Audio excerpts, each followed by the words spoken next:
മുട്ട ഓംലെറ്റ് ഉണ്ടാക്കുന്ന വിധം. ആദ്യം പാനിനകത്ത് എണ്ണ ഒഴിച്ച് എണ്ണ ഒഴിച്ചിട്ട് എണ്ണ ഒഴിക്കരുത്. ഞാൻ എണ്ണ ഒഴിച്ച് നീ തിരിച്ചു ഒഴിച്ചതാ.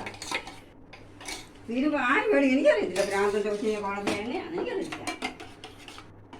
എണ്ണ ഒഴിച്ചതാ.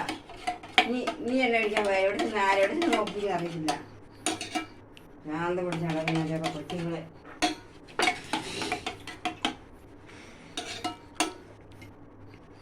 എണ്ണ ഒഴിച്ച് കഴിഞ്ഞാൽ ഞാൻ തിരിച്ച് ഒഴിക്കത്തില്ലേ. എണ്ണ ഒഴിച്ചത് ആദ്യം അടി എണ്ണ ഞാൻ ഒഴിച്ചത്.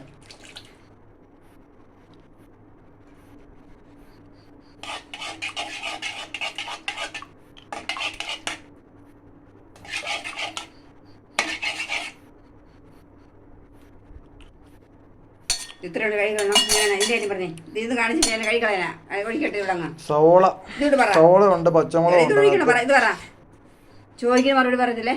ഇത് കൈ കളയണോ?